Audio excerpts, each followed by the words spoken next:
Hey guys, welcome to our review of Kishiryu Sentai RyuSoulger, episode 5, or episode 49, nearing the last episode, because it felt like it. Yeah, this was fantastic. Like, Ko suddenly decided to be a character, or like a different character, and like actually follow through on all of the I guess plot developments that he set up in episode 1. Like this felt weird, and he remembered revenge. Yeah. Oh. It's like the writer's kind of like thinking like, what can we do with this guy? It's like, hey, remember how like this main villain dude just killed his master in cold blood in this first episode thing? We got somewhere to go with this. Yeah. It came out of nowhere, but it's like, it's good. It's not like he had anything really going for him before this. So from them to kind of like stick this onto him, at least for now, that's pretty interesting. And you know what? Having the villain be an active part of it at the beginning, it felt like a novelty, and I was kind of okay with them just like sort of throwing him in, sprinkling him out, but like they defeated him and they're actually using it to like further his character development. Yeah, that is interesting. He's still in the game. Friggin' whatever is something with the castle Joe. Tank Joe. Yeah. Even though he looks like a castle, but Tank Joe. Well, I mean, he loads balls and shoots. What was up with the budget though too? Like we got some really nice fights. Yeah. Not just the fights, but the cinematography too. Like, yes, like these new angles and all these new stunts. Like, it wasn't like it wasn't like it was in our last Sentai where they had like the kind of fly-in of the drone. Guys, we have a drone. Yeah, and also we have a 360 camera. Also, we're going in between the legs, just following people. Like, yeah, it's not like useless shit. It looked really cool and it's really impactful in the way they were actually fighting the dude. Yeah. And my favorite part was like the reason they're fighting him in the first place. They figured out that the reason that these people are turning into Minosaurs is because of the little green dude. So there's like, no, thank you, Narya, and they just go bolting straight for this dude. That's right. And they need the final boss, dude, at least what we know right now, to kind of bail him out because he's the only one available to do so. Yeah, that was great. We're actually addressing the freaking cause of everything for once, rather than oh no, that guy got big because she showed up. She shooby dooby doo out, and then we just pretended she wasn't there. But now instead of shooby dooby doo wow, we have a ba da da da da bumba here to kill people. It's great. They're very much distinguishing Black as a character. They're distinguishing Green as a character. I like his little inner struggle from first episode we saw him. He was like, oh yeah, let's just kill this person. And now he's like, oh wait, but puppies need to have videos of them online too. Like, Yeah. So that means who's gonna TikTok this puppy? Nobody. That means that life matters. Who's gonna turn this puppy into 3 puppies in 1? I don't know where this girl came from, but she was like super like dramatic about the puppy dog, not the abandoned puppy dog. Maybe she's a dog eater. It's like that's what the Minosaur's what it is. No, she's the dog equivalent of that girl who did the "Can't Hug Every Cat" video. Right.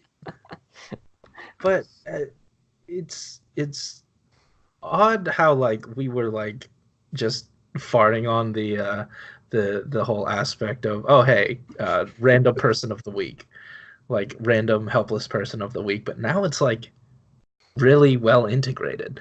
Mm-hmm.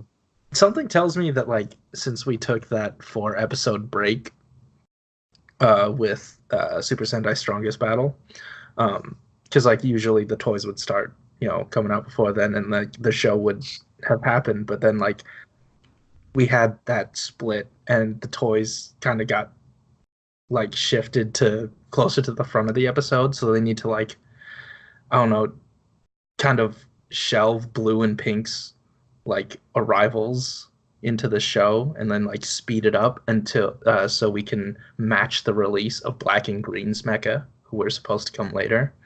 Huh. So I feel like that sort of has something to do with the rush nature of 1, 2, 3, and a little bit of 4. But now we've like slowed down. We're actually getting to know some of these characters, and I feel like I don't know. It maybe more balance can be struck here. It feels like a higher quality of storytelling going on than we usually get. I wonder if this will be a case where like where it's Q Ranger, where like its momentum never stops until the end, or we just fall into filler after like 10 episodes. Yeah. Oh boy, we'll see. Yeah, I don't know. It can go either way, but I don't know. Toward the beginning of this episode, I felt like the dramatized portions were a little too much, but then it like started to make sense. Like, I was kind of not for the whole dramaticism before, because like it felt so unnecessary with you. We didn't even know who she was. With that girl who was about to jump off a cliff, you know? Yeah, but like I mean, it is in a way keeping us entertained, but it's not not in the way that it should, but yeah. I mean, I kind of get it, like that YouTuber lifestyle. Yeah. But yeah, that's all she had, man. I want to mention that we ended on a cliffhanger. Like, let me check my watch. Yeah, this is still episode 5. Yeah, this is we have an unresolved portion of this episode. The sick person of the week, the victim of the week, is not okay. Yeah, at the end. Plot thread that doesn't get wrapped up at the end. What? Yeah, it's kind of crazy, and it's like not groundbreaking, but like yeah, for this show it is. Episode 5. Wow. Also, our villain, who was the big baddie to have the mech fight, the Zord fight, he lost, and he's the one that we've kind of, at least up till now, seen as the baddie, you know? Yeah. Up till this point, we were like, oh, he's the head honcho. He's just getting a lot more screen time than most of them usually do. But now we're thinking, oh shoot, he just got killed, and then he still shows up all like beat up, but he's still around. I'm like, oh my gosh, this is great. You know, they're getting a lot more use out of the suit, which is cool. Also, maybe he has a little bit of development himself, being defeated. Who knows? He looked, I mean, he was emoting anger with the voice. It was nice, but like that could lead to more development for Red, and I like this. I like the way this is going. On top of the fact that, like, what if he isn't the real baddie? What if he gets defeated next episode? And another, maybe we won't even see the real final boss until who knows how many episodes in, unless next episode is the final episode. Yeah, what this kind of reminds me of? It reminds me of like Gokaiger, where we didn't even get like we didn't see the final boss until like the very end, but we kind of like but like what we did have in the ship itself, with like Wall's Guild being like the kind of like weakling who's kind of like doing a lot of stuff. He's like in charge of a lot of like the troublemaking on Earth, which is like what the green dude is doing. And then he had like his bodyguard, who was like that orange looking dude, who we all knew was very strong, but he would like sometimes play a factor in things. That's kind of how I see like the role between like Tank Joe and this green booger dude. Interesting. I honestly think like he's like the crayon dude is more of like a Lakuro. Just in look, demeanor, and stuff. I don't think he's like he feels like he's beneath Tank Joe. Oh yeah. Not necessarily above, but like Tank Joe sort of needs him to create the monsters. Well, so that's why he keeps him around. It could be like a relative thing where it's like, yeah, my uncle's coming now, like just you watch, like Uncle something or other. I don't know, because that is kind of what like you were talking about with Gokaiger, or no, you were. Yeah. We had like the first villain was actually just like the son of the main villain, right? I feel like it didn't quite. I mean, this branches off into a different discussion, but like, I don't know that it really worked as well for Gokaiger because we didn't really get to know the villain actually. But here, if like we stick around with Tank Joe for a while and he becomes like kind of like a what's the dude's name from Kyoryuger, the lightning guy? Uchi? No. But then the bad guy around him. The lion dude? Yeah. I should don't know his name. He reminds me kind of that-ish. Like the one that's always going to get up and start trying to mess up stuff again. Oh, yeah. Sorry, guys. My nose was running off, so I had to go catch it. Oh, fantastic. Did you grab it? It's right here, yeah. Oh, cool. Oh, got it. They're good. Yeah. One thing I don't... judging by the preview, however, it looks like they're probably going to kick his ass again. And, like, that's fine. But if he's going to be, like, a more long-standing villain, we can't have him just, like, lose all the time, or else Really? he just has, like, no threat right now. I kind of want to see him get driven to madness as he keeps losing. Is he gonna become the new Crocodile and Rogue? He just keeps getting the cred beat out of him, and then he gets a power up. Yeah. But like, he doesn't have like the personality that would kind of like befit that type of character. No, he doesn't. And like, he doesn't really have like the setup around him. Like, there isn't like someone above him that could give him the power ups. Like, he's I'm not saying like the strongest in that area, unless he like. As far as we know, I'm thinking like because like, as far as we know, that like the only way to like up your power for now is like losing your sentience, you know, because like all the villains, they don't have any sort of like conscience or anything. They're just blithering monsters that do tons of damage, and I feel like if he sort of loses himself to I don't know, I don't see the show going there. I don't know. I think it'd be interesting. Yeah, like the only things I could think of are like maybe he himself turning into like a Minosaur, if that's even possible. Or yeah, like he isn't a Minosaur, right?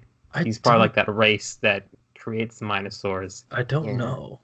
And there might be like he could be using the RyuSoulger like little dinosaurs. Maybe like he just uses the power of one of them for himself. Maybe he's an advanced Minosaur, and that those ones that they're hatching or whatever are like. I think babies. He's just an advanced Joe.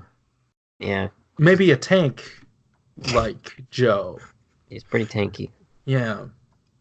Yeah. His fight scenes are just hilarious. Though. I love watching that thing move. Let me just grab your leg and pull it up. Let me just shift. Yeah, I actually like that they. Shift. I like that they actually try to strategize against that. It's just like, this guy is really hard to take down. Let me just like aim for the legs. Like he was aiming at his legs that entire fight. Which was pretty neat. Even with the shaky, also with random earthquake power. Yeah, I mean, like, so. Oh no, Tank Joe, there's an earthquake. Don't worry, I can absorb it. Yeah. Okay, I was not paying attention for that moment. I just thought he just got balls from like the earth. Who do you think I am? I'm Tank Joe. I'm gonna turn your earthquake into a gun. Earth power. It's like, holy shit, it's an earthquake. You know what? I'm gonna take that and I'm gonna shoot you with that earthquake. How convenient, an earthquake. All right, guys, we've talked through this long enough. I feel like it's almost been 20 minutes. Oh boy. But yeah, guys, thanks for watching. If you like this episode, hit that like button and subscribe if you want to hear more from us each week. We're back. We're refreshed from our break, and we're going to be heading straight into, just all of the content as normal. Skeet skeet. And also, we're going to be doing content, round the clock up until I have finals, then take another break, and then we'll be back on top of it. So guys, and then I'm going to go to Hawaii afterward. But anyway, we'll see. Guys, thanks for watching. Keep it juicy. Yep, see ya. Later. I was watching the sword fight again, and he just like Makihita started like fucking like arm thrusts him. Bro, like I must have walked into a freaking like a pollinated flower because I noticed in the middle of our discussion.